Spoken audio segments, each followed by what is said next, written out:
আসসালামু আলাইকুম এভরিওয়ান। আজকে আমি আপনাদের সঙ্গে শেয়ার করব মচমচে খাজা বা গজার রেসিপি।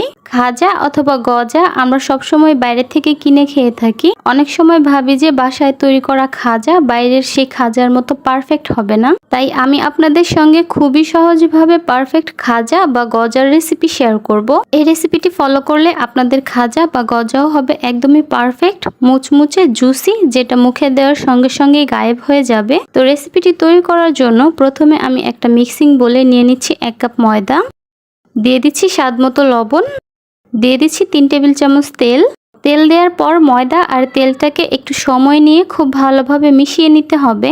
খেয়াল রাখবেন ময়ানটা যতটা ভালোভাবে মিশানো হবে খাজাগুলিও কিন্তু ততটাই ক্রিস্পি আর পারফেক্ট হবে। যখন দেখবেন ময়দাটা হাতে মুঠ করলে এরকম দলা পেকে যাচ্ছে, তখন বুঝতে হবে এই ময়ানটা খুব ভালো মতো মাখানো হয়েছে।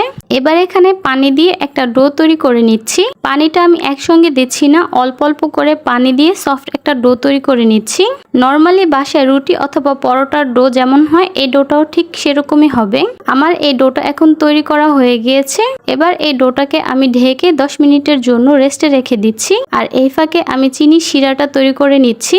এখানে একটা প্যানের মধ্যে নিয়ে নিচ্ছি 1 কাপ চিনি, সঙ্গে দিয়ে দিচ্ছি 1 কাপ পানি। এখন চিনি আর পানিটাকে খুব ভালো মতো মিশিয়ে নিব।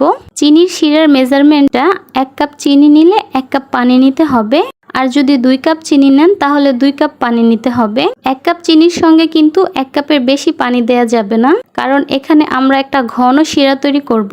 ঘন বলতে 1 তার বা 2 তার হওয়ার প্রয়োজন নেই।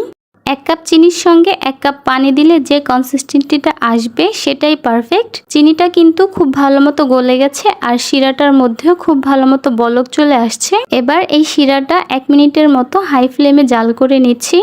শিরাটা যেন ঠান্ডা হয়ে যাওয়ার পর জমে না যায়, সেজন্য এখানে 1 ফালি লেবুর রস দিয়ে দিচ্ছি।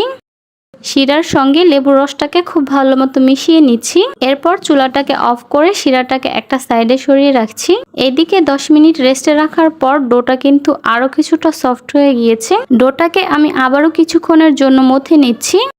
এখন ডোটা থেকে যতগুলো রুটি তৈরি করব ততগুলো লেচি কেটে নিচ্ছি। আমি এখানে 5টা রুটি তৈরি করব, তার জন্য 5টা লেচি কেটে নিচ্ছি। আপনারা চাইলে 4টাও করতে পারেন। এবার আমি একটা লেচি নিয়ে এর উপর সামান্য কর্নফ্লাওয়ার ছিটিয়ে একটা রুটি তৈরি করে নিচ্ছি। আর একইভাবে আমি 5টা রুটি তৈরি করে নিব। রুটিগুলোকে যতটা সম্ভব পাতলা আর বড় করে বেলে নিতে হবে। এরপর একটা রুটির ওপরে দিয়ে দিচ্ছি 1 চা চামচ তেল, আর তেলটা রুটির চারপাশে খুব ভালো মতো ছড়িয়ে দিতে হবে। এরপর রুটির ওপরে দিয়ে দিচ্ছি কর্নফ্লাওয়ার।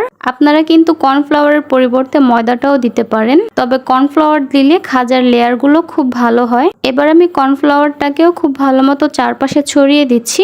এরপর রুটিটার ওপর আরেকটা রুটি দিয়ে দিচ্ছি। রুটিগুলি যদি কিছুটা বড় ছোট হয় তাহলে এগুলোকে একটু টেনে টেনে ছড়িয়ে দিতে হবে। এবার আমি এই রুটিটার ওপরে 1 চা চামচ তেল দিয়ে দিচ্ছি, আর তেলটাকে রুটির চারপাশে খুব ভালো মতো ছড়িয়ে দিচ্ছি। আবারও এর উপরে দিয়ে দিচ্ছি কর্নফ্লাওয়ার। এরপর কর্নফ্লাওয়ারটাকেও চারপাশে খুব ভালো মতো ছড়িয়ে দিচ্ছি। গজা বা খাজাগুলিকে যদি এরকম পারফেক্ট করতে চান তাহলে এই স্টেপগুলি কিন্তু ফলো করতে হবে। আমি 5টা রুটি তৈরি করেছিলাম। 5টা রুটি আমি একইভাবে তেল আর কর্নফ্লাওয়ার দিয়ে ছড়িয়ে দিয়েছি। সবশেষে যে রুটিটা দিয়েছি সেই রুটিটাকেও একইভাবে তেল আর কর্নফ্লাওয়ার দিয়ে ছড়িয়ে নিয়েছি। তেল আর কর্নফ্লাওয়ার ছড়িয়ে দেওয়ার পর সবগুলো রুটিকে একসঙ্গে রোল করে নিচ্ছি। রোল করার সময় একটু চেপে চেপে রোল করতে হবে, এতে করে খাজাগুলো ভাজার সময় আর লেয়ারগুলি খুলে যাবে না বা খুব বেশি ছড়িয়ে যাবে না। রোল করার শেষ ভাগে আমি একটু পানি দিয়ে এটাকে সিল করে নিচ্ছি, এতে করে লেয়ারগুলো খুলে যাবে না। এরপর বাকি অংশটুকুকেও রোল করে নিচ্ছি। এবার রোলটাকে এরকম একটা ছুরি দিয়ে কেটে নিচ্ছি। দেখতেই পাচ্ছেন আমি ঠিক কিভাবে কতটুকু থিকনেসে কেটে নিচ্ছি। সবগুলো কেটে নেওয়া হয়ে গেলে এগুলোকে আমি একটা সাইডে সরিয়ে রাখছি। আমি একটা লেচির লেয়ার আপনাদেরকে একটু কাছ থেকে দেখিয়ে দিচ্ছি। এবার একটা লেচি নিয়ে একটা আঙ্গুল দিয়ে মাঝ বরাবর চাপ দিয়ে দিচ্ছি। এরপর 2 পাশ থেকে হালকা হাতে বেলে নিচ্ছি। খেয়াল রাখবেন খুব বেশি যেন পাতলা না হয়ে যায়। আমি আপনাদেরকে আরেকটা তৈরি করে দেখিয়ে দিচ্ছি। একইভাবে আমি সবগুলো তৈরি করে নিয়েছি। এবার এগুলোকে ভাজতে চলে যাচ্ছি। চুলায় একটা প্যানে পর্যাপ্ত পরিমাণে তেল গরম করে নিয়েছি। এবার এখানে একটা একটা করে খাজা বা গজা দিয়ে দিচ্ছি। একসঙ্গে অনেক বেশি দেয়া যাবে না, কারণ এগুলো ফুলে উঠবে। অতিরিক্ত গরম তেলে খাজা দেয়া যাবে না, তাহলে উপর থেকে কালার দ্রুত চলে আসবে আর ভিতরটা থেকে মুচমুচে হবে না। চুলার হিট বাড়িয়ে এগুলোকে ভাজা যাবে না, মিডিয়াম হিটে এগুলোকে উল্টিয়ে পাল্টিয়ে ভাজতে হবে। দেখতেই পাচ্ছেন গজাগুলি কিন্তু ফুলে উঠেছে, আর এই গজার লেয়ারগুলিও এখন খুব ভালো মতো বোঝা যাচ্ছে। যখন এরকম কালার আসা শুরু করবে তখন কিন্তু উল্টিয়ে পাল্টিয়ে ভাজতে হবে, তা না হলে এক পাশ থেকে কালার আসবে আর আরেকটা পাশ থেকে কালার আসবে না। যখন এরকম খুব সুন্দর একটা গোল্ডেন ব্রাউন কালার চলে এসেছে, আমি এগুলোকে তেল ছড়িয়ে চুলা থেকে নামিয়ে নিচ্ছি। তারপর আমি এগুলোকে সরাসরি চিনির শিরার মধ্যে দিয়ে দিচ্ছি। শিরাটা কিন্তু কিছুটা কুসুম গরম আছে। শিরাটা যদি ঠান্ডা হয়ে যায় তাহলে কয়েক সেকেন্ডের জন্য চুলা জ্বালিয়ে শিরাটাকে গরম করে নিতে হবে।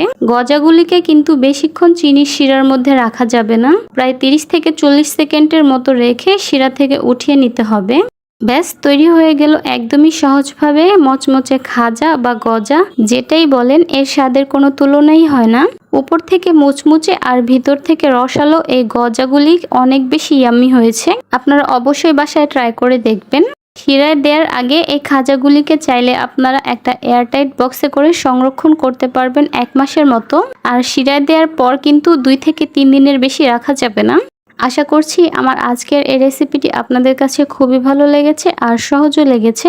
আমার রেসিপিগুলো আপনাদের কাছে ভালো লেগে থাকলে প্লিজ আমার চ্যানেলটিকে সাবস্ক্রাইব করে পাশে থাকা বেল বাটনটিও অন করে রাখবেন আমার পরবর্তী ভিডিওর নোটিফিকেশন সবার আগে পাওয়ার জন্য। তাহলে আজ এ পর্যন্তই। সবাই অনেক বেশি ভালো থাকবেন, সুস্থ থাকবেন। আল্লাহ হাফেজ।